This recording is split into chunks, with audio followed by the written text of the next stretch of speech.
উন্নত ভক্ত সম্পর্কে এত সুন্দরভাবে বলেছেন। বলছে যে মানুষ জড়জাগতিক অস্তিত্বের অনিবার্য দুঃখ কষ্টে বিভ্রান্ত না হয় এবং শুধুমাত্র পরম পুরুষোত্তম ভগবানের শ্রী চরণ কমল স্মরণের মাধ্যমে ওই সব কিছু থেকে নিষ্পৃহ থাকে, তাকেই ভাগবত প্রধান অর্থাৎ শ্রেষ্ঠ ভগবত ভক্ত বলে মান্য করা উচিত। আর আমাদের জীবনের লক্ষ্য হওয়া উচিত এই শ্রেষ্ঠ ভগবত ভক্ত। আমাদের জীবন তখনই ধন্য যখন আমরা শ্রেষ্ঠ ভাগবত ভক্ত হতে পারবো, নচেত আমাদের জীবনের মূল্য কোথায়? কিন্তু সেইটা হতে গেলে যে কোয়ালিটি, সেখানে ভগবান বলছেন, সেখানে বলছেন মহাজনেরা যে শুধুমাত্র পরম পুরুষোত্তম ভগবানের শ্রী চরণ কমল স্মরণের মাধ্যমে সমস্ত জড়জাগতিক বিষয় থেকে নিষ্পৃহ থাকে তিনি ভগবত ভক্ত প্রধান। তাহলে এই জড়জাগতিক সমস্ত যে দুঃখ কষ্ট, যে ক্লেশ, তা থেকে নিষ্পৃহ থাকার জন্য ভক্ত কি করবে? সবসময় শ্রী ভগবানের যে রাতুল চরণ, সেই চরণ আকাঙ্ক্ষী এবং সেই চরণকে প্রতি মুহূর্তে স্মরণ করবে এবং সেই চরণেরই ধ্যান করবে। অন্য কোনো কিছু থেকে উদ্ধারের এই একমাত্র পথ যদি ওই রাঙা চরণে যদি আশ্রয় পাওয়া যায়। এখন এইরূপ একজন ভক্তের কথা আলোচনা করলে আমাদের কাছে সুবিধা হয় সেই বিষয়টা কি রকম, সেই বিষয়টা বোঝাবার জন্য প্রভুপাদ আরো একদম সিম্পল করে, সহজ করে, সুন্দর করে বললেন যে কে উন্নত ভক্ত, কিরকম সেই ভক্তির লক্ষণ। তো তিনি বলছেন উন্নত ভগবত ভক্ত আপন হৃদয় মধ্যে প্রণয় রজ্জু দিয়ে শ্রী ভগবানকে সর্বক্ষণ বন্ধন করে রাখেন। আর ভগবান শ্রীহরিও তেমন ভক্তের হৃদয় পরিত্যাগ করে কখনো যান না। বলছে প্রণয় রজ্জু দ্বারা যিনি শ্রী ভগবানকে এই হৃদয়ে বন্ধন করে রাখেন। এখন চিন্তা করে দেখুন, মা যশোদা বাৎসল্য রসে সেই কৃষ্ণকে, কানাইকে পুত্র রূপে লালন পালন করছে। দেখুন, যে ভগবান বিশ্ব ব্রহ্মাণ্ডের মালিক, এই পৃথিবীর মতন একটা পৃথিবী নয়, অনন্ত কোটি বিশ্ব ব্রহ্মাণ্ডের মালিক তিনি।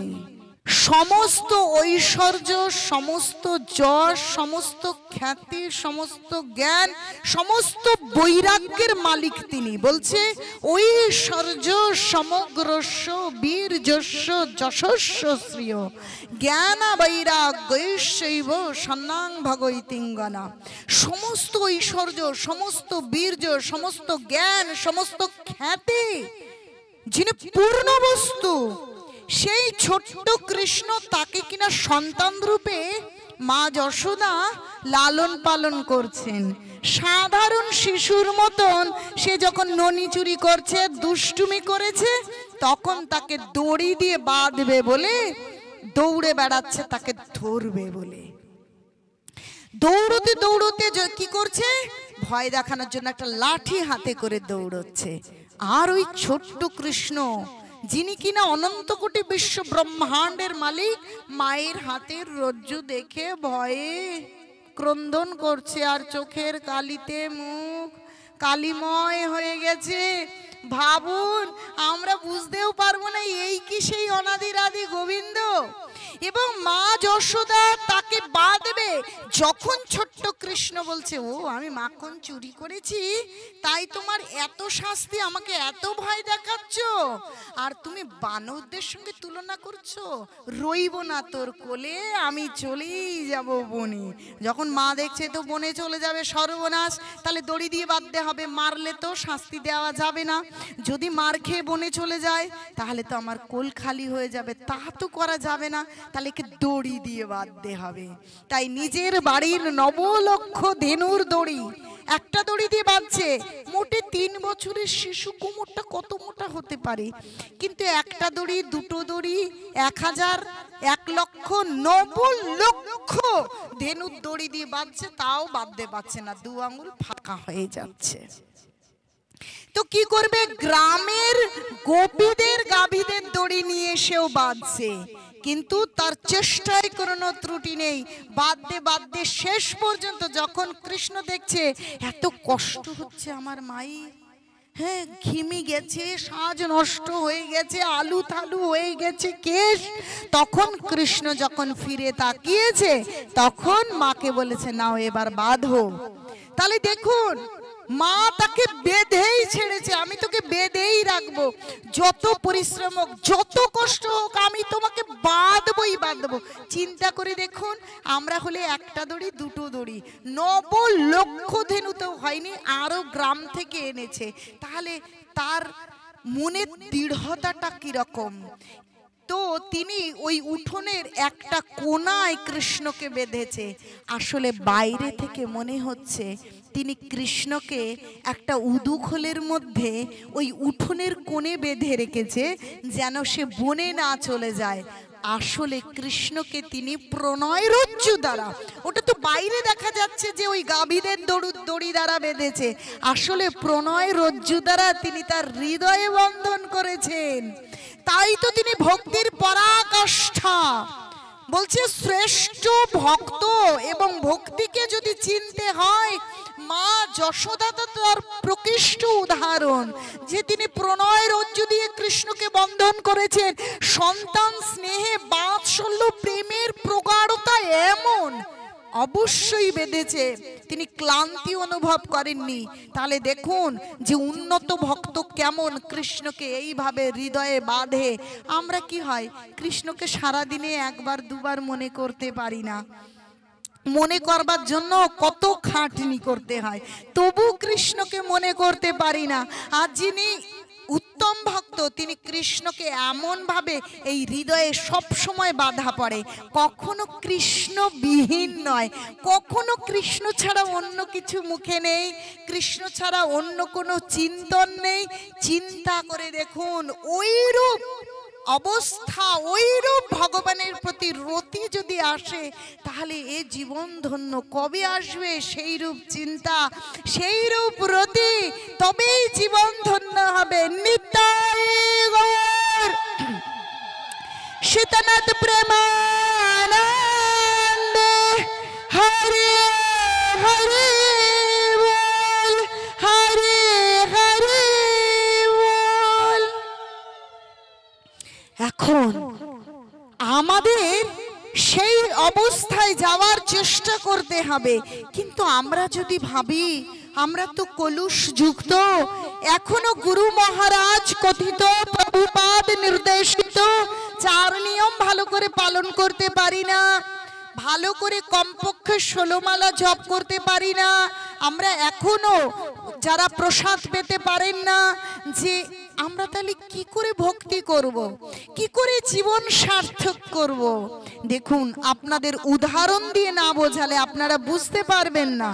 একটা বাচ্চা ছেলে যে এখনো পেন্সিল ধরতে পারে না, যদি মনে করা হয় যে সে তো পেন্সিল ধরতে পারে না, তাকে লিখতে দেওয়ার কি দরকার, যদি তাকে স্লেট পেন্সিলে লিখতে দেয়া না হয় তাহলে একদিন কি সে কবিতা, সাহিত্য, উপন্যাস খাতার পর খাতা, পৃষ্ঠার পর পৃষ্ঠা লিখতে পারবে? আজ যদি ভয় পায় তাহলে আজ সে পেন্সিল ধরতে পারুক না পারুক, স্লেট ভেঙে ফেলুক, তবু মা কি করবে, স্লেট ধরো, পেন্সিল ধরো, গোল গোল লেখো, একদিন না একদিন অবশ্যই পারবে। তাই আমাদের সেই রকম মতি হওয়া উচিত। কবে হবে জানি না, যদি মনে করি এই পৃষ্ঠা, এই বইগুলো তো এত মোটা, আমি শেষ করব কবে, এ কি পড়া সম্ভব, জীবনেও পড়তে পারবো। কিন্তু বইটার দিকে না তাকিয়ে যদি, যে প্রভুপাদ বলেছেন ভাগবতম অধ্যয়ন করতে, গীতা অধ্যয়ন করতে, অতএব আমার কাজ অধ্যয়ন করা, যেটুকু সম্ভব আমি অধ্যয়ন করে বুঝবার চেষ্টা করি, তাহলে কবে যে শেষ হয়ে যাবে আমরা বুঝতেই পারবো না। তাহলে আমাদের শুরু করতে হবে। তাই শুরু করতে গিয়ে শুরু যখন করব যে কতটা খারাপ আছে, কতটা ভালো আছে, কতটা কলুষতা আছে, আমরা তো তথাকথিত ভক্ত হতে পারিনি যে আমাদের এরকম দোষ আছে, ওই দোষ আছে, এই চিন্তা করলে কখনো হবে না। সমস্ত চিন্তাকে বাদ দিয়ে, কারণ স্বয়ং ভগবান গীতা ভাগবতে বলেছে, আর সেই গীতা ভাগবতের বাণী গৌরাঙ্গ মহাপ্রভু সহজ সরল করে বুঝিয়ে দেবার জন্য ভক্তিভাব অঙ্গীকার করে এসে বলেছে ভগবানের নাম করো। নাম করতে করতে করতে করতে নামই অবশ্যই ধরা দেবে। বলছে যেই নাম সেই কৃষ্ণ ভজ নিষ্ঠা করি, নামের সহিত আছে না পুনি শ্রীহরি। শ্রীহরি এইরকমই যে তিনি অবশ্যই কৃপা করবেন, অবশ্যই কৃপা করবেন। আমাদের মন মানসিকতা কিরকম থাকবার দরকার আছে? গৌরাঙ্গ মহাপ্রভু মহাপ্রকাশ লীলা করছে, সকলকে কৃপা করছেন, যে যেখানে আসছেন কৃপা চেয়ে নিয়ে যাচ্ছেন, কিন্তু মুকুন্দ কিছুতেই সেই ঘরে যেতে সাহস পাচ্ছে না। আর গৌর হরি বলছে ওই মুকুন্দ যেন আমার ঘরে না আসে, বেটা ষাটি মারে, ঠিক এরকম একটা কথা বলেছিলেন। মানে সেখানের প্রশংসা করে, যেখানে যাই সেটাকেই ঠিক, মনে হরে কৃষ্ণ হরে কৃষ্ণ কৃষ্ণ কৃষ্ণ হরে হরে, হরে রাম রাম রাম হরে হরে। যে ওই মুকুন্দ যেন একদম না আসে, ওকে আমি কৃপা করব না। ও বেটা যেখানেই যাই সেখানেই বলে সেটা ঠিক আছে, সেটা ঠিক আছে, ওকে একদম কৃপা করব না, কিন্তু ঘরের পাশ দিয়ে ঘোরাঘুরি করছে। ভক্তরা এসে বলছে মহাপ্রভু একটু কৃপা করুন, একটু। না না, ও যেন একদম আমার সামনে আছে, ওকে আমি কৃপা করব না। সবাইকে কৃপা করব, কিন্তু এই বেটা মুকুন্দকে একদম কৃপা করব না। তাও ভক্তরা এসে একটু কৃপা করুন। সেই সকাল থেকে বসে রয়েছে, সেই সকাল থেকে বসে রয়েছে। এখন কি করবে? বলছে ভক্তের আবেদনে কে ভগবান দয়াময়, ভগবান নিজের থেকে কৃপা করবেন কিনা জানি না, কিন্তু যখন কোনো ভক্ত কোনো সাধারণ মানুষের হয়ে ওকালতি করেন, মানে তার কাছে প্রার্থনা করেন, তখন ভগবান অবশ্যই তার ডাকটা শোনেন। এখন বারবার ভক্তরা বলছে প্রভু আপনি একটু ক্ষমা করে একটু কৃপা করুন না, একটু কৃপা করুন না। তা ঠিক আছে ডাকো। এখন এসে বলছে প্রভুর চরণে পড়ে, প্রভু কবে আমি উদ্ধার পাবো, কবে আমি ভগবানের চরণ পাবো? বলে তুই বেটা কবে চরণ পাবি? ওই উঠোনে তেঁতুল গাছ, ওই তেঁতুল গাছের যত পাতা আছে তত জীবন পরে তুই উদ্ধার পাবি। এইবার যেই এই কথা শুনেছে মুকুন্দ ধেই ধেই করে নৃত্য করতে শুরু করেছে। এখন এত নৃত্য করছে, সেই উদ্দণ্ড নৃত্য যাকে বলে। এখন মহাপ্রভু বলছে এইরকম উদ্দণ্ড নৃত্য করছো কেন? বলছে প্রভু আমি এত পাপী, আমি এত অধম, তবু আপনি কত করুণাময় যে আমি কোনো না কোনো দিন তো উদ্ধার পাবো। বলছে আরে তোর মাথায় কি অঙ্ক টঙ্ক আছে কিছু? ওই তেঁতুল গাছে যত পাতা, তেঁতুল গাছে কি এরকম চওড়া এক একটা শিরায় আবার কতগুলো করে পাতা, এই তেঁতুল গাছে যত পাতা তত জীবন পর তুই উদ্ধার পাবি। আরে মহাপ্রভু যতই পাতা থাকুক আপনি যখন বলেছেন উদ্ধার পাবো, তাহলে কোনো না কোনো জীবন তো একদিন তো শেষ হবে, আর একদিন তোমার চরণ পাবো। তাহলে সেটাই আমার এই পাপী তাপির জন্য অনেক বড়, যে আমি কোনো না কোনো দিন তোমার চরণ পাবো। যখন এই কথা মহাপ্রভু শুনলেন তখন বললেন তোর মনের মধ্যে এইরকম বিশ্বাস, এইরকম দৃঢ়তা, যা তোর অত জীবন অপেক্ষা করতে হবে না, তুই এই জীবনেই উদ্ধার প্রাপ্ত হবি। নিতাই গৌর প্রেমানন্দে।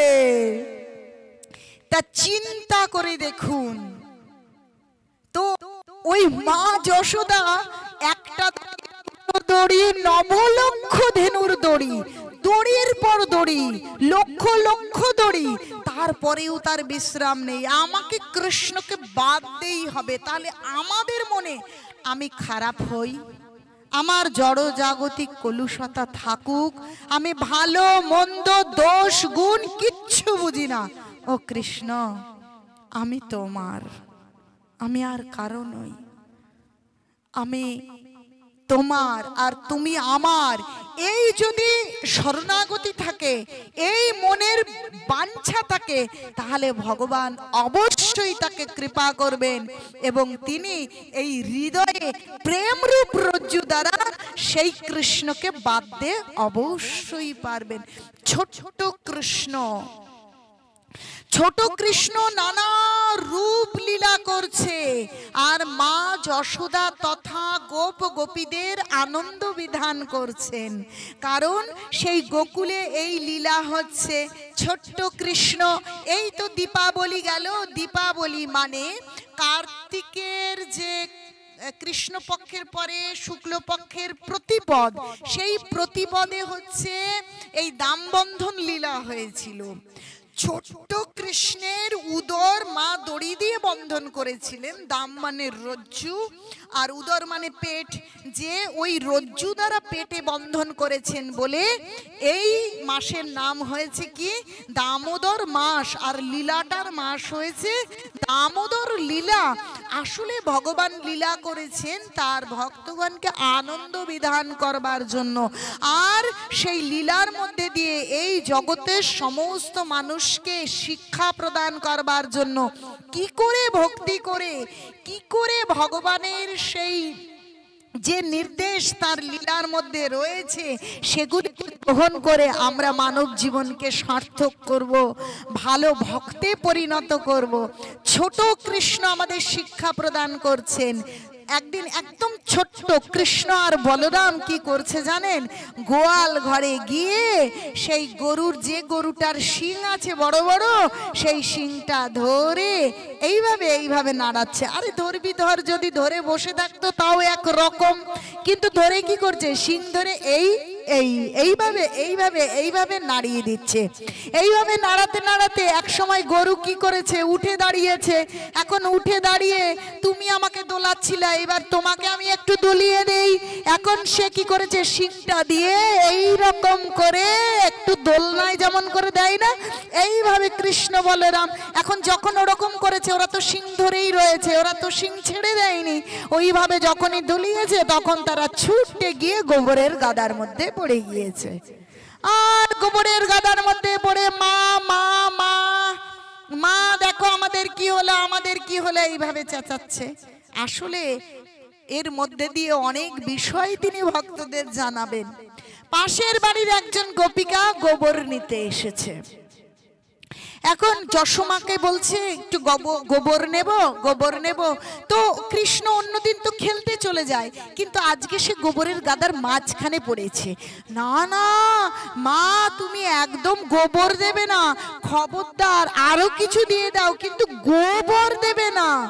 বলছে গোবর মানে কি জানো? গো মানে হচ্ছে সমস্ত ইন্দ্রিয় শ্রেষ্ঠ, আর বর মানে আশীর্বাদ। সমস্ত ইন্দ্রিয়কে জয় করবার, বর মানে আশীর্বাদ। এই গো বর দেবে না, আসলে সেই ভেতরের অর্থ বলছে গোবর দেবে না, তুমি আর যা কিছু দাও, মানে সমস্ত ইন্দ্রিয়কে জয় করবার। বলছে ভালো ভক্ত হতে গেলে তার সমস্ত ইন্দ্রিয়কে জয় করতে হবে। আর মা যশোদা হচ্ছে শ্রেষ্ঠ ভক্ত, ভক্তির পরাকাষ্ঠা। বলছে ভক্ত যদি কাউকে কৃপা করে, ভগবানের কৃপা কতদিনে ফলবে কারো জানা নেই, কিন্তু কোন ভক্ত যখন কাউকে কৃপা করে তখন ভগবান তার কাছে বাধা হয়ে পড়েন।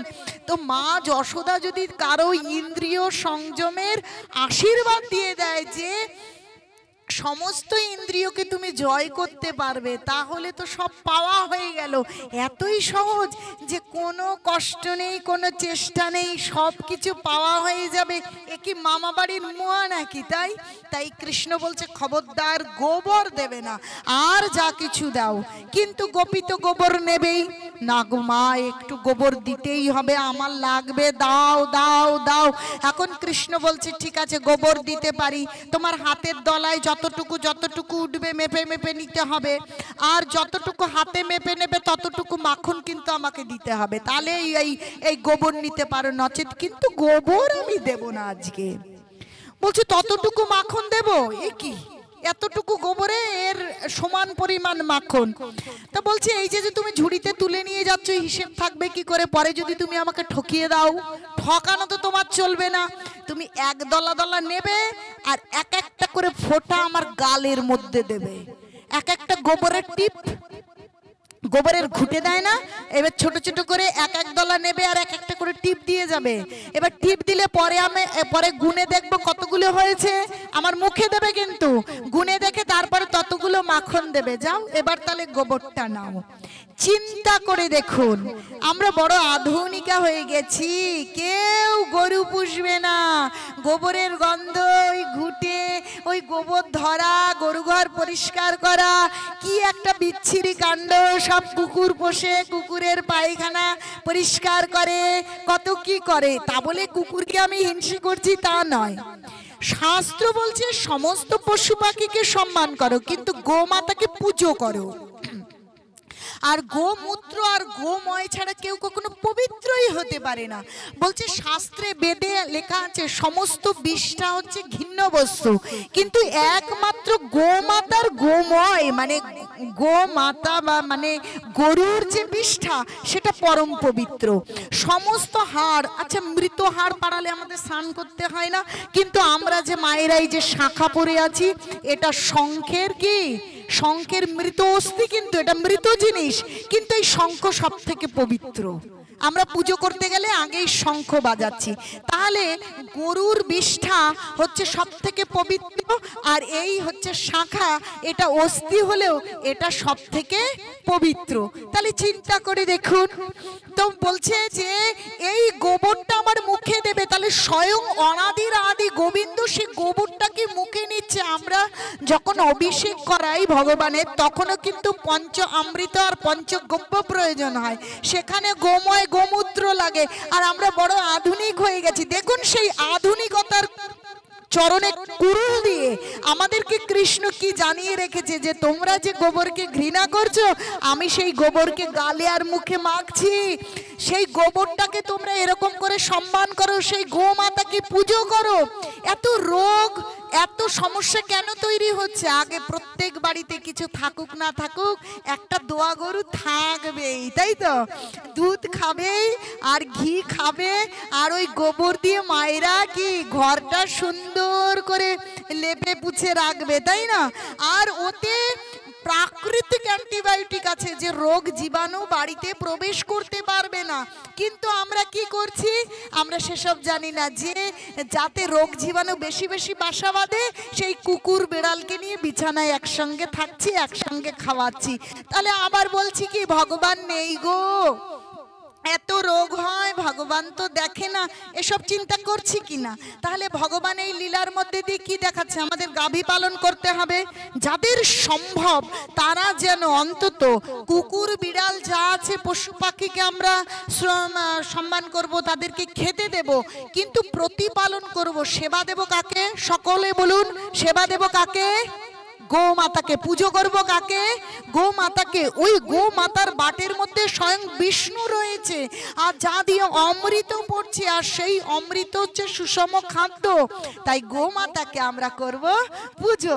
কৃষ্ণ এইভাবে ছোট্ট লীলা করে আমাদেরকে শেখাচ্ছে।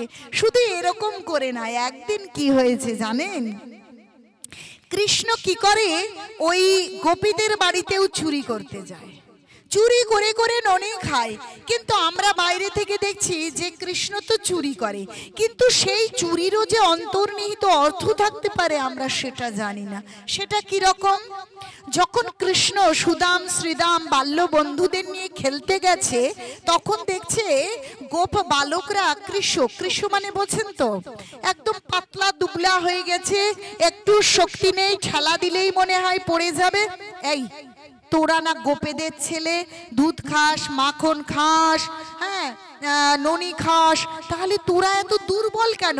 তোদের শক্তি হবে কি? দুধ খেলে অস্থি শক্ত হয়, হাট্টা খাট্টা হবে, তাহলে তোমরা এরকম কেন? তোমাদের গায়ে শক্তি নেই। বলছে দুধ আর কোথার থেকে খাবো, আমরা কি দুধ খাই নাকি?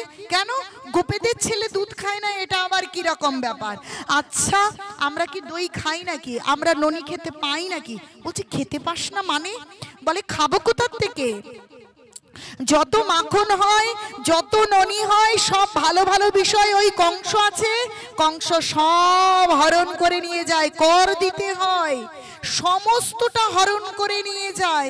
তো আমরা কি খাবো? আমাদের খেয়ে বেঁচে থাকবার মতনই কিছু থাকে না। তো আমাদের মা আমাদেরকে দুধ, ননি, ছানা এগুলো কোথার থেকে দেবে? সব তো কংস নিয়ে যায়। এখন কৃষ্ণ চিন্তা করছে, দাঁড়াও, বলছে আমি যুগে যুগে লীলা করি কি? পরিত্রাণায় সাধুনাম বিনাশায় চ দুষ্কৃতাম ধর্ম সংস্থাপনার্থায় সম্ভাবামি যুগে যুগে। আমি অসুরদের সংহার করবার জন্য আসি, সাধুদের পরিত্রাণ করবার জন্য আসি। আর সেই অসুর কিনা এই সাধুদের গোপীরা, গোপরা হচ্ছে শ্রেষ্ঠ ভক্ত, আর এদের সমস্ত ননি মাখন চুরি করে নিয়ে যায়, আর এদের ছেলেরা খেতে পায় না। এ তো হবে না, তুমি তুমি তুমি কংস সব নিয়ে যাবে, এ তো হবে না। তাহলে আমাকে কি করতে হবে? চুরি করে হলেও খেতে হবে। চুরি করে খেয়ে যাতে কংসের কাছে না যেতে পারে। কারণ কৃষ্ণ তো জানে যে আমি কে, আমি হচ্ছে অনাদির আদি গোবিন্দ। যে কোনো ভাবে সেই ননি, ছানা, সেই দুধ, সেই দধি যদি আমি গ্রহণ করি, তাহলে ওদের জীবন ধন্য, ওদের গাভীদের জীবন ধন্য, ওদের মায়েদের জীবন ধন্য।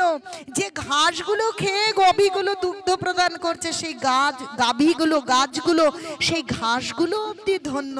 অতএব আমাকে তো তা করতে হবে। তাহলে কি করে করব? এইবার খোকা কি করেছেন? সেই কানহা চুরি করতে শুরু করেছে।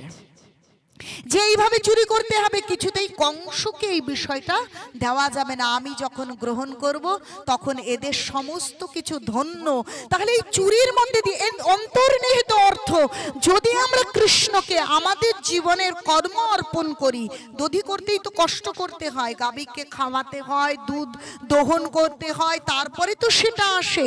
তাহলে যে কোনো কর্মের উদ্দেশ্য যদি কৃষ্ণ হয়, তার ফল যদি কৃষ্ণকে অর্পণ করা যায়, তাহলে এই জীবন সার্থক।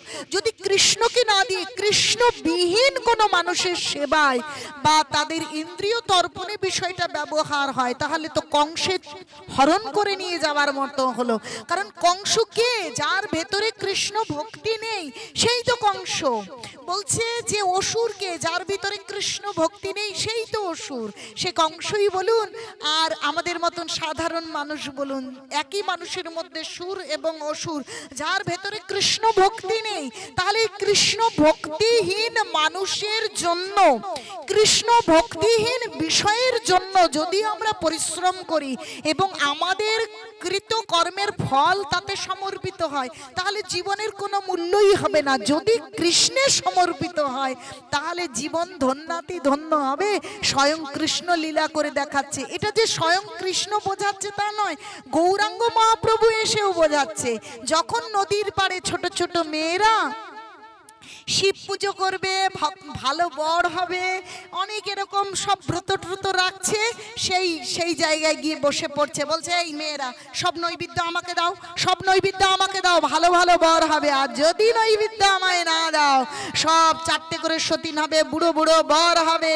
তাই এইরকম করে বলছে। আসলে সবাই ভাবছে এ দুষ্টুমি করে এসব বলছে, কিন্তু জানে না যে জগতে জড়জাগতিক ভালো, পারমার্থিক কল্যাণ, সমস্ত কল্যাণ নির্ভর করে যদি আমরা আমাদের সমস্ত কিছু ভগবানকে অর্পণ করতে পারি। সমস্ত দিক থেকে মঙ্গল সাধিত হয়, নচেত কখনো মঙ্গলই সাধিত হয় না। এখন বাইরে চুরি করছে করছে করছে, আবার কি ঘরেও চুরি করতে শুরু করেছে। ঘর থেকেও মা যশোদা শিকার মধ্যে লিখে রেখে দিচ্ছে, সেই শিকার মধ্যে থেকে কি করছে? শিকার উৎখোলের মধ্যে দাঁড়িয়ে শিকার থেকে নিয়ে সেই মাখনগুলো খাচ্ছে। এখন যখন ধরা পড়েছে তখন কি করছে? মা মা মানে আয়নার সামনে দাঁড়িয়ে, মা মা ওই যে একটা ছেলে মাখন চুরি করতে এসেছে, আমি ওকে বকছি, এই তুই কেন চুরি করছিস? যদি চুরি করিস আমি মাকে ডাকবো, তাই আমি তোমাকে ডাকছিলাম। আসলে নিজের আয়নায় নিজের ছবি দেখে নিজে অভিভূত হয়ে যাচ্ছে, বুঝতে পারছে না এটা আমি কি অন্য কেউ। আবার কি দুষ্টুমিও করছে, যদিও বা সে বুঝতে পারে সে কি করছে, দুষ্টুমি করছে। মাকে বলছে, মা দেখো দেখো দেখো ননি মাখন চুরি করছে, সেই জন্য আমি তোমাকে ডাকছিলাম, দেখো দেখো। আর যখন মা বলছে এত দুষ্টুমি, এত চালাক হয়ে গেছিস, ওটা অন্য কেউ চুরি করতে এসেছে না, তাহলে তোর হাতে এই মাখনটা কেন লেগে আছে? তুই কি করছিলি? তুই ও আমি তো মাখনের ভেতরে, মাখনের কলসির ভেতরে আমি হাত ঢুকিয়ে বসেছিলাম। কেন? চুরি তো বুঝলাম অন্য কেউ করছে, হাতটা ঢুকিয়ে বসেছিলি কেন? বলছে শোনো, আমার হাতে না তুমি পদ্মরাগ মণি বেঁধে দিয়েছো, এখন পদ্মরাগ মণিতে ভীষণ তাপ হয়, আমার হাতে জ্বালা করে, আর আমার যে বলদাও আছে, আমার বলদাও সবাই বন্ধু বান্ধব কি বলে দিয়েছে জানো? যদি মাখনের মধ্যে হাতটা ডুবিয়ে রাখো তাহলে হাতটা ঠান্ডা হয়ে যাবে, ওই পদ্মরাগ মণির তাপ আর থাকবে না। তাই আমি হাতটা ওই মাখনের মধ্যে ডুবিয়ে রেখেছিলাম যাতে তাপটা না লাগে মা। ও তাহলে তাপটা হাতের গেল, তবে এই মুখের মধ্যে কেন এই ননি মাখন লেগে আছে? মুখে কি এত চালাক হয়ে গেছিস মা? তুমি তো বোঝার চেষ্টা করো, তুমি না এত বড়, তোমার কি কোনো বুদ্ধিও নেই? আমার পদ্মরাগমণি আমার হাতে, এখন হাতটা কখনোই এদিক করি, কখনোই এদিক করি, কখনো এমন করে বাঁশি বাজাই, তাহলে এই হাতে পদ্মরাগ, তার তাপে আমার মুখে, আমার অধর, আমার ওষ্ঠ সব জ্বালা জ্বালা করে। এখন ওরা বলেছে মাখনে হাত ডুবিয়ে রাখলে হাত শান্ত হবে, তাহলে হাতের পদ্মরাগমণির তাপ আমার মুখে, অধর, ওষ্ঠতে যাচ্ছে, তাহলে আমি যদি একটু সেই মাখনটা নিয়ে এখানে যদি একটু প্রলেপ দিয়ে দিই তাহলে তো সেই তাপ কমবে। বলো তোমার বুদ্ধি কি বলে? তাই আমি কি করেছি, মাখনের মধ্যে হাত ডুবিয়ে রেখে সেই মাখনটা সুন্দর করে আমার মুখে প্রলেপ দিয়েছি যাতে আমার জ্বালা করে। মা তুমি তো এইসব দাও, তুমি কত কি মনে করো এই রাক্ষস আমার ক্ষতি করবে, ওই রাক্ষস আমার এ করবে, আমার এ হবে, আমার ও হবে, কিন্তু তুমি বোঝো না আমার যন্ত্রণাটা কত কি। দেখুন কিরকম চালাক কৃষ্ণ, সে মাকে বোঝাতে চাইছে আর নিজে কিরকম বুদ্ধি প্রয়োগ করছে, আসলে লীলা করছে, আনন্দ দান করছে, তার সঙ্গে বাৎসল্য রসের একটা ক্রিয়া হচ্ছে। বলছে মদ ভক্তানাং বিনোদার্থাং করমি বিবিধ ক্রিয়া, আমার ভক্তকে আনন্দ প্রদানের জন্য আমি বিবিধ রকমের ক্রিয়া করছি। তো এই রকম ক্রিয়া সে করছে। আবার একদিন কি করছে, সেই এই গোপীদের বাড়িতে তো চুরি করে, এখন গোপীরা ভীষণ রাগ হয়ে যায়, কিন্তু আবার নালিশ করতেও মনে কষ্ট লাগে, কানাকে বাবা বকবে, তা ভেবেছে নন্দ মহারাজ তো খুব কঠিন করে বকবে, বাবারা একটু রূঢ়ই হয়, তাহলে একটা কাজ করবো, আজকে যদি হাতে নাতে কানাকে ধরতে পারি তাহলে যশোমতির কাছে গিয়ে বলবো। এখন যখন ওই মাখনটা শিকার থেকে নিয়ে খাচ্ছিল, হাতে নাতে গোপী আজকে ধরেছে, দাঁড়া তোর আজকে দেখাচ্ছি মজা, আজকে যশোমতির কাছে আমি নিয়ে গিয়েই নালিশ করব। হ্যাঁ করবে, করো। হাতটা শক্ত করে ধরে এইবার চলছে, কোথায় চলছে? যশোমতির কাছে, আজকে নালিশ করেই দেবে। এরকম রেগে রেগে কৃষ্ণকে হাতে ধরে একজন গোপী সেই নন্দ মহারাজের বাড়ির দিকে যাচ্ছে। এখন যেতে যেতে দেখছে নন্দ মহারাজ সেই সময় বাড়ি থেকে বেরিয়ে আসছে। এখন নন্দ মহারাজের সামনে যদি ধরা পড়ে যায়, দেখবে কি বলবে যে তুমি কৃষ্ণকে এরকম করে নিচ্ছ কেন? তখন বলতে হবে সত্যি কথা যে আমাদের মাখন চুরি করেছে। তাহলে নন্দ মহারাজ নাকি কত ক্রূরভাবে বকে, কত শাস্তি প্রদান করে। তারও মনে দেখেন কৃষ্ণের জন্য কত প্রেম, কত বাৎসল্য। বলছে গোপীরাই শ্রেষ্ঠ প্রেমিক, আর ওই গোপীদের ভাবে আমাদের ভগবানের সেবা করতে বলছে। তাই মহাজনরা জানিয়ে দিচ্ছে কি, আরাধ্য ভগবান ব্রজস্তনস্তধাম বৃন্দাবন রম্মা কাচিদু উপাসনা ব্রজবধূ বর্গেন জকল্পিতা। বলছে আরাধনা করো। কার আরাধনা করবে? যে ব্রজস্তনস্তধাম বৃন্দাবন, বৃন্দাবনের যে বংশী বাদনরত যে কৃষ্ণ, সেই কৃষ্ণের আরাধনা করবে। কিন্তু কি কেমন ভাব নিয়ে কৃষ্ণের আরাধনা করবে? বলছে রম্মা কাচি দু উপাসনা ব্রজবধূ বর্গেন যে কল্পিতা। ব্রজের গোপিকারা যেই রকম প্রেম, যে বাৎসল্য নিয়ে, যে প্রেমটা নিয়ে, প্রগাঢ় প্রেমটা নিয়ে কৃষ্ণের ভক্তি করেছিল, তোমরা সেই ভাবে ভগবানের ভক্তি করবে। করি খেতে গিয়ে কৃষ্ণের কথা মনে পড়ে? কিসের ভক্তি করি, আমরা কিসের প্রেম করি? প্রেম করলে কি হয়, যখন ভালো বিষয়টা খাচ্ছে প্রেমিক মনে করে দেয় এখন আমাকে মনে করো না। যদি প্রেম থাকে, যখন ভালো কোনো কিছু খাচ্ছে, ভালো কিছু দেখছে, ভালো কিছু উপলব্ধি করছে, তার মনে পড়বেই পড়বে। এই মনে পড়া থেকে তুমি বিরত থাকতে পারবে না। তাই খেতে, ঘুমোতে, যে কোনো সময়, সব সময় সেই পরম প্রেমিক পুরুষের কথা অবশ্যই অবশ্যই মনে করা কর্তব্য। তাহলে আমরা কিরকম প্রেম করি যে ভালো বিষয় খাই তবু মনে থাকে না? কি মনে থাকে? মনে থাকে না। এখন সেই গোপী কি করছে, ওর মুখটা আঁচল দিয়ে ঢেকে দিয়েছে। বাবা, নন্দ বাবা যদি বকে, তার থেকে আঁচল দিয়ে ঢেকে দিই, মা যশোদার কাছে নালিশ করব যাতে এত বাড়বড়ন্ত না করে, আবার যেন কৃষ্ণকে নাও মারে। হ্যাঁ ঠিক আছে। এখন মুখটা যখন ঢেকে দিয়েছে, কৃষ্ণ বলছে দাঁড়াও আজকে দেখাচ্ছি মজা। মুখটা যখন ঢেকে দিয়েছে, নন্দ বাবা চলে গেছে। এখন কৃষ্ণ হচ্ছে অনাদির আদি গোবিন্দ, ইচ্ছে করলে যে কোনো রূপ পরিগ্রহ করতে পারে। যখন ব্রহ্মা বিমোহন লীলা করছিল, তখন সমস্ত গোপ বালক গাভীদেরকে নিয়ে গেছে। আর কৃষ্ণ কি করেছে, নিজেকে সমস্ত গোপ বালকে বিস্তার করেছে, সমস্ত গোবৎস রূপে বিস্তার করেছে, তাই না? তো ওই বাচ্চাগুলো যখন বাড়ি যাচ্ছে, তখন আগে এত ছেলেদের ভালোবাসলে ভালো লাগতো না, এখন ছেলেদেরকে মায়েরা ভালোবেসে বুকে জড়িয়ে ধরে খুব আনন্দ পায়। গাভীগুলোর বৎস যখন গাভীর দুধ খায়, তখন গাভীগুলো আনন্দে বিহ্বল হয়ে যায়। আসলে ওই বৎসগুলো কে? কৃষ্ণ। বুঝতে পারছেন কি? আর ওই গোবৎসগুলো আর ওই গোপ বালকগুলো সব তো কৃষ্ণ। কারণ ব্রহ্মা ভুলবশত সমস্ত বাচ্চাগুলোকে হরণ করেছে, গোবৎসগুলোকে হরণ করেছে। এখন গাভীগুলো কান্না করবে তার বাচ্চার জন্য, মায়েরা কান্না করবে তাদের ছেলেদের জন্য।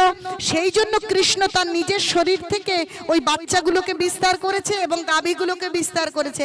মা যখন বাচ্চাকে জড়িয়ে ধরছে, কাকে জড়িয়ে ধরছে? কাকে? কৃষ্ণকে। যখন স্তনদান করছে, কাকে দিচ্ছে? কৃষ্ণকে। যখন গাভীগুলো তার বৎসকে দুগ্ধ দান করছে, কাকে দান করছে?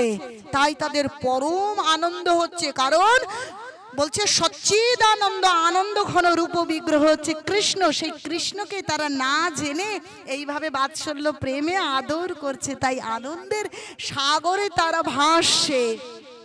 এখন যখন যশোমাতার কাছে যাবে, তার বাড়িটা যখন কাছে কাছে এসে গেছে, কৃষ্ণের মুখটা ঢাকা, কৃষ্ণ বলছে আজকে মজা দেখাচ্ছি। তখন ওই গোপীর ছেলের রূপটা ধরেছে, ছেলের রূপটা ধরেছে।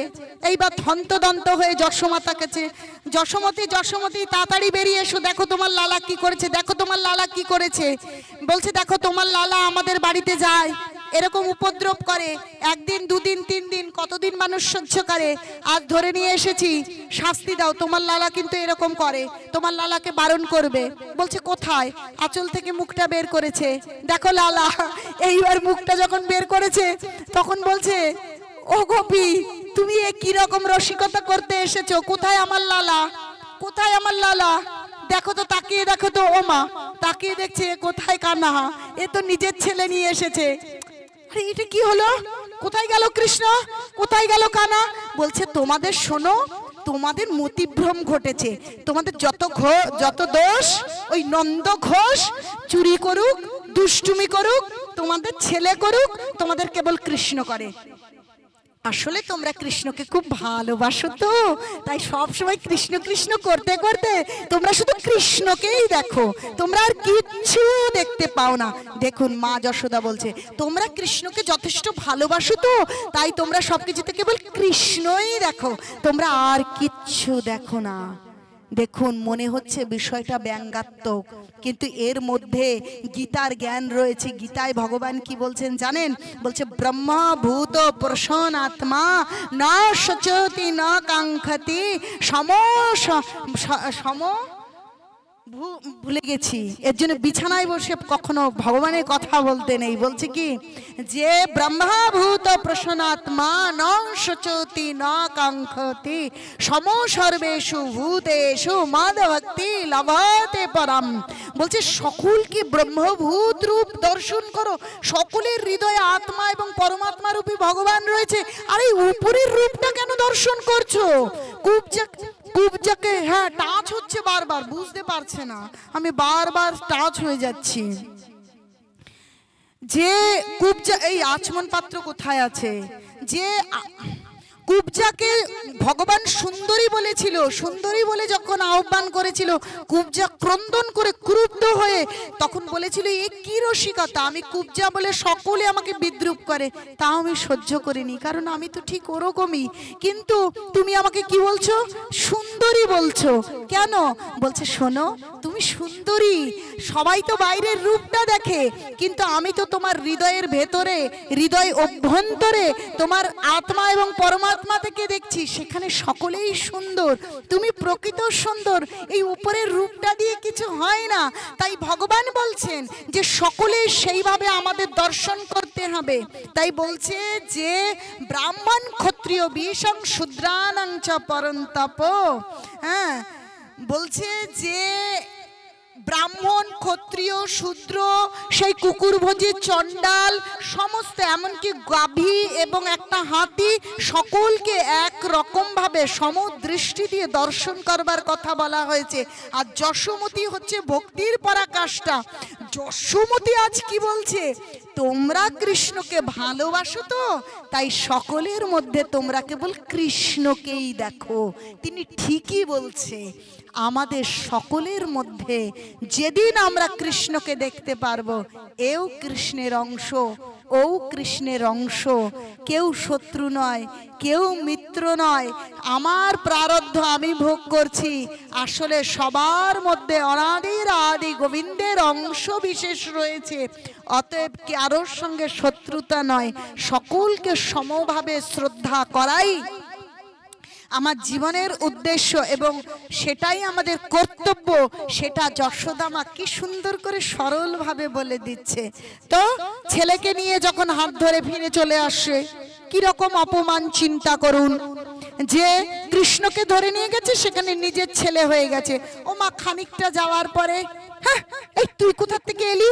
আমি না কৃষ্ণকে ধরে নিয়ে যাচ্ছিলাম। ও মা এই ঝটকা মেরে যখন বলছে তুই কোথা থেকে এলি, আমি কানাকে ধরে নিয়েছিলাম, এইভাবে ঝটকা দিয়ে, আরে এত জোরে টান দাও কেন তুমি? ব্যথা লাগে না আমার? বোঝো না আমার ছোট হাত, কচি কচি হাত। ও মা এই কথাটা কি রে বলছে? নিজের ছেলের গলা তো বোঝে। ও মা তাকিয়ে দেখছে কৃষ্ণই হাত ধরে আছে, হাসিতে লুটো পুটি খাচ্ছে। আরে এ কি কাণ্ড, এ কি কাণ্ড! নিয়ে গিয়েছি আমি আমার ছেলেকে, নিয়ে গিয়েছি কৃষ্ণকে, ওখানে হয়ে গেল আমার ছেলে, নিয়ে আসছি আমার ছেলেকে, এখানে হয়ে বলছে কৃষ্ণ। এখন বলছে দেখো, নালিশ করতে যাবে? আর যাবে নালিশ করতে? এর পরের দিন যদি নালিশ করতে গেছো, আজকে তো তোমার ছেলের রূপ ধরেছি তাও রক্ষা, এর পরের দিন তোমার বরের রূপ ধরে বসে থাকবো, তারপর দেখবে তোমার মজাটা কেমন লাগে। যেও নালিশ করে এসো। তো এইভাবে তিনি লীলা বিলাস করেছেন, যে একমাত্র লীলা তিনিই করতে পারেন। আমরা এই জড় জগতে কোনো একটা মানুষকে ভগবান বানিয়ে দিচ্ছি, হ্যাঁ, কোনো একজনের মধ্যে অলৌকিক শক্তি আছে, তাকে আমরা ভগবান বানিয়ে দিচ্ছি না। ভগবান একই, সেটা কৃষ্ণ আর রাধা কৃষ্ণ মিলিত তনু শ্রী গৌরাঙ্গ সুন্দর এসেছেন। কেউ মহাপুরুষ হতে পারেন, অলৌকিক শক্তির অধিকারী হতে পারেন, সিদ্ধ পুরুষ হতে পারেন, সৎ গুরুদেব হতে পারেন, কিন্তু কখনোই ভগবান নয়। দেখুন প্রভুপাদ, কিন্তু মানুষ এত মূর্খ, একটু যদি অনেক লোককে আকর্ষণ করতে পারে, তারা নিজেদেরকে ভগবান বলছে, বা তাদের সঙ্গ পার্শ্বদরা কি করছে, তাদের যারা শিষ্য শাবক আছে তাদের গুরুদেবকে ভগবান বানিয়ে দিচ্ছেন, কিন্তু না, ভগবান নয়। দেখুন প্রভুপাদ জগৎগুরু কৃষ্ণ কৃপা শ্রী মূর্তি শ্রীলা প্রভুপাদ সারা বিশ্বে কৃষ্ণ ভাবনামৃত প্রচার করেছেন। দলে দলে খ্রিস্টান, হিন্দু, মুসলিম সকলকে কৃষ্ণ ভক্ত তৈরি করেছেন। কিন্তু তিনি বারে বারে বলেছেন পুজো করতে হবে কার? কৃষ্ণের। গৌর হরি রাধা কৃষ্ণ মিলিত তনুশ্রী গৌরাঙ্গ সুন্দর। কখনোই আমি ভগবান নই, কখনোই মানুষ ভগবান হতে পারেন না। তাই তিনি সর্বদা ভগবানের সেবা করবার জন্য, ভগবানের নাম করবার জন্য আমাদের শিখিয়েছেন। আর তার শিক্ষাটা এমনই, তার প্রচারটা এমনই, এমনি এমনি তিনি জগৎগুরু নয়, সারা বিশ্বে কখনো হিন্দু, কখনো মুসলিম, কখনো খ্রিস্টানদের মধ্যে প্রকৃত ধর্মের বীজ বপন করেছেন। প্রকৃত ধর্ম হিন্দু, মুসলিম, খ্রিস্টান, জৈন, পারসিক নয়। প্রকৃত ধর্ম যে কৃষ্ণ ভাবনা অমৃত, যে প্রকৃত ভগবানের নাম করা, ভগবানের আরাধনা করাই ভক্তি করা, প্রকৃত ধর্ম করা, সেই বীজ তিনি বপন করে দিলেন। এক কাজাকস্তান বলে দেশের নাম আছে না, সেখানে একজন মুসলিম ভক্তের কাহিনী বলি আপনাদের, তাহলে আপনারা বুঝতে পারবেন যে এত শক্তির অধিকারী হয়ে প্রভুপাদ নিজেকে ভগবান বলেনি। কিন্তু আমরা ভুইপুরের মতন এই কলিযুগে একে বলছি ভগবান, ওকে বলছি ভগবান, একে বলছি ভগবান, আর ভগবানকে আমরা ভগবান বলছি না। আর ভগবান যে বিধান দিয়েছে যে হরের নাম আইব কেবলম কলৌ নাস্তব গতির অন্যথা, হরিনাম করো, হরিনাম করো। যত কলির কলুষতা থাকে, যারা এখনো মাংস খাচ্ছেন, মাছ খাচ্ছেন, বিড়ি খাচ্ছেন, আবার বলে তুলসী মালা পরবো, আমি তো মিথ্যে কথা বলি, জপমালায় জপ করব, এখনো তো আমি কলুষ মুক্ত নই, কি করে ভগবানের নাম করতে শুরু করব? কিন্তু কলিযুগে ভগবান বলেছে তুমি নামরূপ মহা ঔষধ গ্রহণ করো, তাহলে সমস্ত কলুষতা চলে যাবে। কলিযুগে কলুষতা থাকবে, তা বলে তুমি ভক্ত হবে না, ভক্তি করবে না, এই হীনমন্যতায় কখনো ভুগবে না। যা কিছু আছে থাকুক, আরে যা খারাপ আছে থাকুক। মা কি কখনো তার সন্তানকে কোলে নিতে চিন্তা করে? একটু পটি লেগে আছে, আমি কোলে নেব না, হাত পায়ে কালি ময়লা লেগে আছে, আমি কোলে নেব না, এই কথা মা চিন্তা করে? তাহলে এটা তো জড়জাগতিক মা। আর জন্মান্তরের পিতা হচ্ছে অনাদির আদি গোবিন্দ, তিনি আমাদের কোলে তুলতে কখনো এত বিচার করেন না। আমরা বিচার করি, আমরা ভক্ত, এরা ভক্ত নয়, এরা এই গুরুদেব, ওরা ওই গুরুদেব, এরা হিন্দু, এরা মুসলিম, এরা খ্রিস্টান, দলাদলি করে আমাদের জীবনকে একদম শেষ করে দিচ্ছি, সময় নষ্ট করে দিচ্ছি। কিন্তু ভগবান এরকম করেন না। অদোষদর্শী প্রভু, তিনি দোষ দেখেন না। যদি আপনি একবার, যত কলুষতা থাকুক, ও কৃষ্ণ আমার এই দোষ আছে, আমি পারছি না, আমি নিজেকে সংযত করতে পারছি না, আমি নিজেকে ভালো ভক্তের তৈরি করতে পারছি না, কিন্তু আমি তা বলি কি তোমার চরণে জায়গা পাবো না? আমার যত কিছু থাকুক, ভালো থাকুক, খারাপ থাকুক, মন্দ থাকুক, আমি তোমার, আমি আর কিচ্ছু জানি না। শুরু করুন, ভগবানের নাম করতে শুরু করুন। কারণ এই কলিযুগে বাংময় বিগ্রহ রূপে বলছে ভাগবত ভক্তি আর হচ্ছে হরি নাম, এই নামকে আশ্রয় করে দেখুন। এই নামকে যদি আশ্রয় করেন, তাহলে একটা না একটা সময় অবশ্যই আমরা সেই শ্রেষ্ঠ ভক্তে পরিণত হব। কিন্তু আজ যত রকম সমস্যা থাকুক, তার মধ্যে থেকেই ভগবানকে গ্রহণ করতে হবে। ও কৃষ্ণ, যা কিছু থাকুক তুমি আমাকে কৃপা করো, আমি তোমার, তুমি আমার, আমি কোনো কিছু জানি না, এইভাবে এগিয়ে যেতে হবে। তাই চিন্তা করুন, সেই মুসলিম কান্ট্রিতে আমাদের একজন ভক্ত, সে গিয়েছেন, গিয়ে জিজ্ঞাসা করছে, তাকে যখন সহযোগী দিয়েছেন, ধরুন প্রচারকরা যখন যায় তাদেরকে সাহায্য করবার জন্য, ড্রাইভ করে নিয়ে যাবার জন্য একজন সেবক দেন, তো একজন সেবক দিয়েছে, তার নাম সম্ভবত আরিয়ান বা এই ধরনের একটা নাম। এখন বলছে আচ্ছা এটা তো মুসলিম কান্ট্রি, এখানে প্রচার করতে এসেছি, তোমার মতন সেবক পেয়ে গেলাম প্রভুপাদের কৃপায়, কিন্তু এটা তো মুসলিম কান্ট্রি, মানে বলতেও একটু দ্বিধা হচ্ছে। তাহলে তুমি তো কি বলতে চাইছে বুঝতে তো পাচ্ছেন, তুমি তাহলে মুসলিম ছিলে তো। এখন অতটা সরাসরি বলতে একটু দ্বিধা লাগে, কিন্তু ওটা মুসলিম কান্ট্রি, ওখানে তো অন্য কোনো সম্প্রদায়ের লোক নেই। এখন একজন সেবক দিয়েছে প্রভুপাদের একজন শিষ্য গেছেন প্রচার করবার জন্য, তা বলছে এখানে মুসলিম কান্ট্রিতে তুমি নিশ্চয়ই মুসলিম। বলছে হ্যাঁ আমি মুসলিম তো। বলছে তাহলে তুমি কি করে ভক্ত হলে? বলছে সে অনেক বড় কাহিনী, কিন্তু কি বলবো, প্রভুপাদের কৃপা।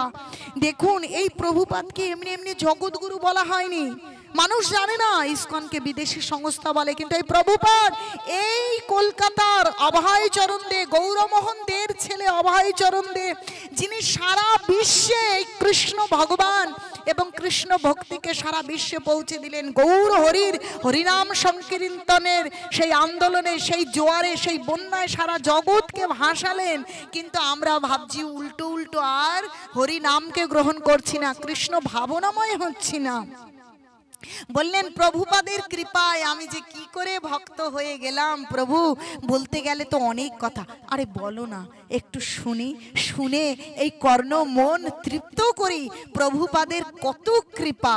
বলছে একদিন আমি রাস্তা দিয়ে যাচ্ছিলাম, তখন আমি কলেজ পড়ি, কিন্তু জানেন এই বিদেশিরা, আমরা দেশিরা ভক্ত হই কেমন করে জানেন, যখন দুঃখ পেয়ে কোনো দিক আর পথ দেখি না, কোনো দিকে আর পথ নেই, কোথায় যাব, ভগবানের চরণে গিয়ে আছড়ে পড়ি। যখন দেখি আর কোনো উপায় নেই, কোনো চরণে আর আশ্রয় হচ্ছে না, সরাসরি কিন্তু ভগবানের চরণে যাই না। এত বড় মূর্খ আপনারা ভালো হলে, আমি তো নই। যখন দেখা যাচ্ছে চারিদিক অন্ধকার, কোনো জায়গায় জায়গা নেই, এই মন নিয়ে, পরাজিত জীবন নিয়ে কোথায় যাব, চলো ভগবানের চরণে। আর বিদেশিরা তারা কিন্তু সেসব জানে না, যখন প্রভুপাদের গ্রন্থ পড়ছে, কৃষ্ণকে বুঝতে পারছে, তারা সমস্ত সুখ ঐশ্বর্য জলাঞ্জলি দিয়ে একদম ঘোমটা পড়ে সাধারণ মায়ের মতন তারা ভগবানের নাম করছে, কোট বুট টাই ছেড়ে দিয়ে ধুতি পাঞ্জাবি পরে নিচ্ছে, এবং তারা সর্বক্ষণ আন্তরিকভাবে অনন্য চিন্ত হয়ে ভগবানের নাম করছে। তাহলে তারা কিরকম ভক্ত জানেন না, অথচ আমরা তাদেরকে দেখে কোথায় নিজেদের সংস্কার তারা করছে। এই ভারতবর্ষের সংস্কৃতি, বৈদিক সংস্কৃতিকে তারা গ্রহণ করেছে। কৃষ্ণ কি লন্ডন আমেরিকায় হয়েছে, সেখানে লীলা করেছে, এখানে, কিন্তু এখানের বিষয়টা যখন বিদেশিরা গ্রহণ করছে, তখন আমরা তাদেরকে দেখে কোথায় গ্রহণ করব না, আমরা কি করছি, বিরোধিতা করছি, ব্যঙ্গাত্মক যত টিকা টিপ্পনি কেটে আমরা কি করছি, বিরোধিতা করছি। ঠিক এই জীবনকে, যে এই মানুষগুলোকে যারা আমরা এখনো কৃষ্ণ ভাবনাময় হতে পারছি না, কৃষ্ণ ভাবনা অমৃতকে গ্রহণ করতে পারছি না, তো বিদেশিরা এইরকম মিলিয়ন মিলিয়ন ডলারের মালিক, কিন্তু রাস্তায় দাঁড়িয়ে ভিখারির মতন গ্রন্থ বিক্রি করে প্রভুপাদে, শুধু ভক্তিকে প্রচার করবার জন্য প্রচার করছি। আসলে কৃষ্ণ বসে বসে দেখছে এদের মানসিকতাটা কি, এদের চিন্তা ভাবনাটা কি, এরা কতটুকু আমাকে চায়, আমাকে প্রাধান্য দিচ্ছে জীবনে, না জড় জাগতিক বিষয় নিজেকে প্রাধান্য দিচ্ছে। চলো একবার দেখে নি, আসলে পরীক্ষা করছে। পরীক্ষা না হলে কি আপনি 8 থেকে 9-এ উঠতে পারবেন, মাধ্যমিক থেকে উচ্চ মাধ্যমিক দিতে পারবেন? প্রভুপাদ এবং স্বয়ং কৃষ্ণ পরীক্ষা নিচ্ছে, যে দেখা যাক তোমরা কি করো দেখি। এখন সেই মুসলিম ভক্ত বলছে, অনেক লম্বা কাহিনী প্রভু, আরে তুমি বলো না, একটু শুনি আমার প্রভুপাদের কত গুণ, যে তার শুদ্ধতা কতটা, যে তোমাকে একটা বিধর্মী, একটা অন্য সম্প্রদায়ের মানুষকে তোমাকে ভক্ত বানিয়ে দিচ্ছে। বলছে শোনেন তাহলে, একজন বিদেশি মাতাজি রাস্তায় বসে গ্রন্থ এরকম বিক্রি করছিল। এখন আমি যুবক, ইউনিভার্সিটিতে পড়ি, বাড়ি গ্রামে কিন্তু ভার্সিটিতে পড়ি, সেখানে পড়তে এসে তখন এই মাতাজি আমাকে একটা গীতা নিন, একটা গীতা নিন, 5000 বছর আগে কৃষ্ণ বলেছে, কৃষ্ণের নিজের মুখের কথা, একটু গীতা নিন, এইভাবে যখন বলছে, তখন আমি না আর মানে বারণ করতে পারলাম না। যখন গীতাটা নিলাম, এবার নিয়ে এখন কি করব, ফেরতও দিতে পারছি না। একজন মাতাজি এইভাবে, একজন ভদ্র মহিলা আমাকে এইভাবে বলছে, আর আমি না নিয়ে ফেরত দিয়ে দেব, আমার একটা কেমন যেন আত্মসম্মানে বাঁধলো, তাই আমি এটা নিয়ে নিয়েছি। আর নিয়ে বললাম, এর বিনিময়ে কি কিছু দিতে হবে নাকি এটা এমনিই দেবে? বলছে দেখুন, একটু এর প্রিন্টারের খরচ আছে, কাগজের মূল্য আছে, আপনারা যদি সেই খরচটা দেন তাহলে ভালো হয়। তখন আমি কিছু দিয়েছি, দিয়ে বাড়িতে নিয়ে এসেছি। বাড়িতে নিয়ে এসে পড়াশুনো করে যখন রাত্রে ঘুমোতে চলে গেছি বিছানায়, এইবার মনে পড়ছে একটা না গ্রন্থ, একটা বই কিনেছিলাম আজকে। আবার সে বলেছিল 5 বছর আগে স্বয়ং ভগবান নাকি বলেছে এটা নাকি এত ভালো কিছু। আচ্ছা তাহলে একটু খুদি। এখন গীতায়, প্রভুপাদের গীতা, এবার গীতায় দেখছে সুন্দর সুন্দর মা সুন্দর সুন্দর ছবিও রয়েছে। একটা পৃষ্ঠা একটুখানি পড়ছে, বলছে যার মনের স্থিতি যেমন সে গীতাটা খুলবে তো ঠিক সেই জায়গাটা সেই রকম একটা বিষয় বেরিয়ে আসবে। এখন ও যখন পড়ছে, আরে এত গ্রন্থ পড়লাম, মাধ্যমিক গেল, উচ্চ মাধ্যমিক গেল, কলেজ গেল, ইউনিভার্সিটিতে এলাম, এত পড়াশোনা করলাম, কিন্তু এই কথা তো কখনো শুনিনি, এই কথা তো কখনো বুঝিনি, এ তো একটা অন্য বিষয়। কিন্তু না, সকালে তাড়াতাড়ি উঠতে হবে, বইটা বন্ধ করে ঘুমিয়ে পড়েছে। সকালে আবার কলেজ ইউনিভার্সিটিতে যাবে, কিন্তু কি করেছে সমস্ত বই খাতা কলম নেওয়ার পাশাপাশি ওই বইটাকেও নিয়েছে। নিয়ে গিয়ে এখন ক্লাস হচ্ছে, ক্লাস হতে হতে কি হয়েছে, ক্লাস হতে হতেও সেই ক্লাসের মধ্যে ও সবার শেষে লাস্ট বেঞ্চে বসেছে। লাস্ট বেঞ্চে বসে এখন ভাবছে তাহলে একটুখানি ওদিক দিয়ে মাস্টার যা পড়াচ্ছে আমি একটু বইটা একটু এরকম তো কখনো দেখিনি, অনেক পড়া তো পড়লাম। বইটা ভালো করে পড়ছে, ভালো করে পড়া হয়ে গেল। এখন পড়ে দেখছি উফ আশ্চর্য বিষয়, এই জিনিস তো কখনো শুনিনি। এই শরীরটা আমি নই, আমি আত্মা, এই আত্মা আবার জন্ম হবে। আর পূর্বের প্রারব্ধ অনুযায়ী এক একজনের এক এক জায়গায় জন্ম, এক এক রকম চিন্তা ভাবনা এখন মিলে যাচ্ছে। যেহেতু শিক্ষিত ছেলে সেহেতু সে বুঝতে পারছে খুব অতি দ্রুত। এখন কি করছে, এইভাবে বাড়িতে এসেছে। এখন ভাবছে যে গরমের ছুটি পড়েছে, গ্রামের বাড়িতে যেতে হবে। এরকম হয় না, যারা কলকাতায় পড়ে ছুটিতে এসে তারা বাড়িতে যায়। এখন ছুটিতে বাড়িতে গেছে, এখন বাড়িতে যাওয়ার পর ওই যে কদিন গীতা পড়েছে, গীতা শ্লোকগুলো তাকে কি প্রথমে মদ খায়, তারপরে কি হয়, মদ মানুষকে খায়, তাই না? এখন ওই গীতা শ্লোক এবং তার মানে এরকম রয়েছে, যদ করোষি যদস্নাসি যজ্জুহোষি দদাসি যত যত তপস্যাসি কুন্তেও তদ করুষ্য মদার্পণাম। বলছে যত করোষি, যা কিছু করো কৃষ্ণকে অর্পণ করো, যদস্নাসি, যা কিছু আহার করছো তুমি কৃষ্ণকে অর্পণ করো। এইসব, আরে যা কিছু আহার করব তা কৃষ্ণে অর্পণ করব। তার আগের শ্লোক দেখছি ওমা, সেখানে লেখা রয়েছে পত্রম পুষ্পং ফলম দয়াম যোমে ভক্তা প্রযোচ্ছতি তাদহং ভক্তু প্রয়িতমস্নামি প্রযুত আত্মনো। পাতা ফুল ফল জল প্রীতি সহকারে ভক্তি আপ্লুত চিত্তে যদি ভগবানকে দেয়া হয়, ভগবান গ্রহণ করে। এই সমস্ত শ্লোক তাকে কি করছে, তাকে বলছে আমারে করো আত্মসাৎ। এরকম একটা জায়গা আমার বাবা পড়তো, তো কৃষ্ণের সেই কথা তাকে আত্মসাৎ করছে। সে কি করছে, আর ওই রক্ত মাংস দিয়ে মেলানো জিনিস আর খেতে পাচ্ছে না। গরমের ছুটিতে বাড়িতে গেছে, এখন বাড়িতে যাওয়ার পর অনেক দিন পর ছেলে বাড়ি এলে কি হয়, পিসি কাকি মামা মাসি যে যেখানে আসে কি আসে না, আর ওদেরও কি ফুফু পিসি যা যে যেখানে আছে সবাই এসেছে। আসার পরে বড় একটা ফিস্ট মানে কি, বড় একটা ভোজনের আয়োজন হয়েছে, অনেক কিছু রান্না বান্না হয়েছে, কিন্তু টেবিলে সাজানো হয়েছে। ও যখন খেতে যাচ্ছে তখন একটু পাউরুটি, একটু রাইস আর একটু ডাল সবজি। সবজি তো ওখানকার হয় না, ওই মিডল ইস্টের ওসব জায়গায় মাংসই বেশি, ওখানে আমাদের মতন এরকম সবজি শাক হয় না। তো ও কী করবে, ওই একটু ডাল বা একটু সাদা অন্ন আর একটু ব্রেড নিয়ে খাচ্ছে। তো মা মাসি পিসিরা বলছে কি হলো, কিছুই খাচ্ছ না? বলছে না না, আমি ওসব আর খাবো না, ওসব আমি একদম খেতে পারবো না, ওসব রক্ত মাখা জিনিস আমি একদম খাবো না, আমি আমিষ খাই না। বলছে কি হয়েছে, কেন খাবে না? এই জীবনটা ধরে রাখবে, এই প্রাণটা কি করে থাকবে, শরীর কি করে থাকবে?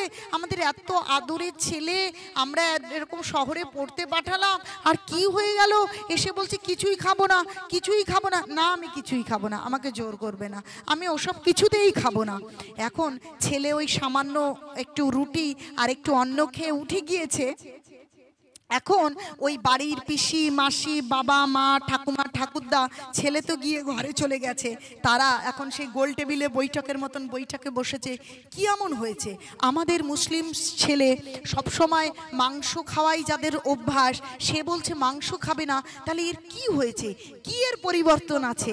এবার খোঁজবার চেষ্টা করেছে। ও যখন ঘুমিয়ে গেছে, ওর দরজাটা ভেজানো ছিল, ওই দরজায় ঢুকে ওর যে ব্রিফকেস, বই খাতা জামা কাপড়, সেই ব্রিফকেস খুলেছে, খুলে যত বই টই পেয়েছে, ওমা সেখানে দেখছে কৃষ্ণের ছবি দেওয়া একটা বই। ওই বইটা দেখে ভাবছে এ তো একটু অন্যরকম বই, তো ভাবছে এই বইগুলোই হয়তো যত নষ্টের কারণ, এই বইগুলোই নষ্টের কারণ, এই জ্ঞানী এর মাথায় ঢুকেছে। তো ওই হয় না আগুনের ঢিবি থাকে, শীতের দেশ, শীত প্রধান দেশ, এরকম হয় না, রাতে খুব ঠান্ডা হয়, তখন তারা রাত্রে ওই আগুনের জ্বালায়, তাই না? ওকে কি বলে? হ্যাঁ, ঘরের মধ্যে জ্বালায়। তো তাতে নিয়ে গিয়ে কি করেছে, ওই যত বই ছিল সব বইগুলো দিয়ে দিয়েছে। এবার দিয়ে দেওয়ার পর সকালবেলা ঘুম থেকে উঠেছে, এইবার ঘুম থেকে উঠে কিছুক্ষণ পরে গিয়ে দেখছে ওই ব্রিফকেস লন্ড ভন্ড। ও মা, ব্রিফকেস উল্টে দেখছে, হায় হায়, আমার গীতা কোথায়, আমার গীতা কোথায়, শ্রীমদ্ ভাগবত গীতা যথাযথ কোথায়? গীতা নেই। পাগলের মতন খুঁজছে, আমার এই ব্রিফকেস এরকম করলো কে, আমার গীতা কোথায়, আমার গ্রন্থ গেল কোথায়, কোথায় কোথায় কোথায় খুঁজতে খুঁজতে এখন ওই গিয়ে দেখছে ওই যে অগ্নিকুণ্ড, সেই অগ্নিকুণ্ডের মধ্যে কিছু দেখা যাচ্ছে, সব গ্রন্থগুলো পুড়ে গেছে, কিন্তু ওই গীতাটা রয়ে গেছে। এখন যাই হোক, তখনও টিম করে আগুন জ্বলছে, তাড়াতাড়ি করে থামা দিয়ে ওই গ্রন্থটা টেনে নিয়ে বের করেছে, বের করে এরকম করে কি করছে, তার চোখ দিয়ে জল যে বেরিয়ে গেছে, পাগলের মতন করছে, বের করে দেখছে কি কিছুটা পুড়ে গেছে আর কিছুটা ভালো আছে। এখন পুড়ে যাওয়াটা দেখছে কি যতটুকু তার পড়া হয়ে গিয়েছিল, যবে থেকে ওই বিদেশি মাতাজি থেকে গীতাটা নিয়েছিল, যতটুকু পড়া হয়ে গিয়েছিল ততটুকু পুড়ে গেছে, আর যতটুকু পড়া হয়নি সেইটুকু একদম সেখানে, এই যে যেমন একটা সুতো দিয়ে আমি রেখে দিয়েছি ভাগবতমের, ঠিক যেখানে পড়া হয়নি আর এই পাশটা হয়ে গিয়েছে, সেই যেটুকু পড়া হয়ে গিয়েছে সেটুকু পুরো পড়ে গিয়েছে, আর যেটুকু পড়া হয়নি সেটুকুর একটা অক্ষরও পড়েনি। বইটা তুলে নিয়েছে, নিয়ে ভালো করে মুছে বুকের মধ্যে লাগিয়ে বলছে এই বাড়িতে আমি আর থাকবো না। যে বাড়িতে কি গীতাকে পুড়িয়ে দেওয়া হয়, যে বাড়িতে এরকম অত্যাচার হয়, আমি আর সে বাড়িতে থাকবো না। আমরা ভাবছি জানেন, সজনাক্য দস্যু, যে কৃষ্ণ ভাবনামৃতের পথে বাধা সে কখনো মিত্র হতে পারে না, যে প্রচারের বাধা সে কখনো মিত্র হতে পারে না। কিসের মিত্রতা, কিসের শত্রুতা? কৃষ্ণ ভক্তি, আর কৃষ্ণ ভক্তি যাজন ছাড়া এ জীবনে সার্থক বস্তু কিচ্ছু নেই, সব ধুলো, সব আজে বাজে জিনিস, তার কোনো ভ্যালু নেই এই জীবনে। তো বলছে এই সংসারে আমি আর থাকবো না। বলছে যারা কৃষ্ণ ভাবনা অমৃতে বাধা প্রদান করে তাদের সঙ্গে সম্পর্ক ছিন্ন করো। ছিন্ন করেছিল বলি মহারাজ, তার গুরু মহারাজের সঙ্গে তার সম্পর্ক ছিন্ন করে দিয়েছিল, ছিন্ন করেছিল হিরণ্যকশিপু তার পিতার সঙ্গে। কৃষ্ণ ভাবনা অমৃতে বিরোধিতা, যা তোর মুখই দেখি না যদি কৃষ্ণ ভাবনা অমৃতে বিরোধিতা করে। তো সেই পুত্র তার পিতা মাতা ঠাকুমা ঠাকুরদা পিসি মামা মাসি যে যেখানে আছে সেখানে পড়ে রয়েছে, সে ওখান থেকে চলে এসেছে। এসে গিয়ে কোথায় কৃষ্ণ মন্দির, কোথায় গীতা, কোথায় ভাগবতম, আর কোথায় হরিনাম। বলছে চেতনা যার আসবে সে সাধু খুঁজবে, সে সাধুর থেকে পালিয়ে বেড়াবে না, সে খুঁজবে কোথায় ভগবানের কথা আছে, কোথায় ভক্তি আছে, কোথায় হরিনাম আছে, সেটা খুঁজবে। যদি প্রকৃত ভক্তি আসে তো সে খুঁজছে কোথায় কি আছে। প্রভুপাদের দৌলতে তখন তিনি প্রায় 70 বছর বিশ্বে পাড়ি দিলেন, আর সমগ্র বিশ্বে প্রায় সারা বিশ্বে তিনি মন্দির স্থাপন করলেন। সেই মন্দিরে তিনি যুক্ত হয়ে গেলেন, আর সেখানে গিয়ে সাধুদের সঙ্গে কি হরে কৃষ্ণ হরে কৃষ্ণ কৃষ্ণ কৃষ্ণ হরে হরে হরে রাম হরে রাম রাম রাম হরে হরে। মনে দেখবেন যখন কিছু ভালো লাগছে না, কোনো কিছুতে শান্তি আসছে না, মন এক করে ভগবানের নাম করুন, দেখবেন তাতে একমাত্র একটু শান্তি, একটু নয় পুরোটা, কিন্তু পুরোটার শান্তি পেতে গেলে তো উন্নত ভক্ত হতে হবে। বলে মিছরি তো মিষ্টিই লাগবে, কিন্তু আমার তো রোগ সারতে হবে, আমি তো পাণ্ডু রোগী, আমার মিছরি মিষ্টি লাগবে কেন, সে লাগবে তিতো। কিন্তু আসলে শান্তি ভাগবত কথায় আর ভগবানের নামে আছে। ওই আসান কি করলো, ওই ভক্তদের সঙ্গে মিশে ভগবানের ভক্তি, ভগবানের নাম, ভাগবত কথা, ভগবানের প্রসাদে মিশে নিজেকে সম্পূর্ণ সমর্পণ করলেন রাধা মাধবের চরণে, আর প্রচারকেই জীবনের সার করলেন। এই জীবনে যদি আর একটা শ্বাসও বাঁচি তাহলে ভগবত কথাই প্রচার করব, ভগবানের নামই করব, আর ভাগবত শ্রবণ এবং কীর্তন করব। আর জীবনে আমার কেউ নেই, জীবনে কারোর সাথে কোনো সম্বন্ধ নেই, কেউ আমার আপন নয়, কোনো সম্পদ আমার নেই, শুধু কৃষ্ণ আর শুধু কৃষ্ণ ভক্ত, আর কৃষ্ণের লীলা মহিমা আর কৃষ্ণ নাম, এটাই জীবন। তো আমাদেরকে এই মহান একজন ভক্তের ভক্তি হওয়ার কথা আলোচনা করলে আমরা নিজেদের ভক্তি বৃদ্ধি করতে পারি। তাই আমাদের জীবনে যে সমস্ত সম্বন্ধ কৃষ্ণকে ভুলিয়ে দেয়, কৃষ্ণ চিন্তনে বাধা সৃষ্টি করে, সমস্ত কিছুকে বিষ্ঠাবধ, বিষ্ঠা বোঝেন, পায়খানা করে কেউ পেছন দিকে ফিরে তাকায়, বিষ্ঠাবধ ত্যাগ করো। ত্যাগ করে কি দু বাহু তুলে কি হরে কৃষ্ণ কৃষ্ণ কৃষ্ণ কৃষ্ণ হরে হরে, হরে রাম রাম রাম হরে হরে করে দেখো, জীবন ধন্য অবশ্যই হবে। আপনারা বলবেন তোমার কি মা ধন্য হয়ে গিয়েছে, তুমি সিদ্ধ পুরুষ? না, আরে মহাজনেরা বলেছে, মহাজনরা যখন বলেছে শুধু বিশ্বাসের অপেক্ষা, বলছে বিশ্বাসে মিলায় বস্তু তর্কে বহুদূর। যদি সেই বিশ্বাস থাকে অবশ্যই অবশ্যই সেই রাতুল চরণ পাবো। অতএব ডাইনে বায়া দেখবার কারণ নেই। আজই যাদের জপমালা নেই, আমি হয়তো 2 কি 3টে জপমালা এনেছি, আজই আপনারা এই দামোদর মাসে, এই শুভ মুহূর্তে, এই শুভ দিনে আপনারা সেই জপমালা সংগ্রহ করুন আর ভগবানের নাম করতে শুরু করুন। নামেই কৃষ্ণ। আপনারা বলবেন মা গো, এই জপমালাই করে আমাদের দীক্ষা হয়নি, আমরা মাছ মাংস খাই, এভাবে কি জপ করা যায়? না, ভগবান এরকম কথা বলেনি তুমি মাংস খাও, তুমি এখনো বিড়ি খাও, তুমি মিথ্যে কথা বলো, তুমি জপ করতে পারবে না, এই কথা কোথাও বলেনি। বলছে তুমি আগে হরি নাম করো, আগে ওষুধ খাও, পরে রোগ সেরে যাবে, ওষুধ খেতে থাকো খেতে থাকো খেতে থাকো। তাই আজকের থেকেই আপনারা জপমালায় যখন অবসর সময় পাবেন জপ করবেন, আর এমনি সময় হাতে কাজ মুখে নাম, তবে পাবি পরিণাম। হরে কৃষ্ণ কৃষ্ণ কৃষ্ণ হরে হরে, হরে রাম রাম রাম হরে হরে করতে থাকেন। আমি অনেক সময় নিয়ে ফেলেছি, মা গো আপনাদের পাগল মেয়ে, কখন যে কি হয়, কখন যে কোথায় যায় আমি নিজেই জানি না। তো অনেকটা সময় নিয়ে যাওয়ার জন্য আমাকে ক্ষমা করে দেবেন। যদি অনিচ্ছাকৃত কোনো ভুল ত্রুটি হয় আপনারা ক্ষমা করবেন। নিতাই গৌর প্রেমানন্দে হরি হরি বল।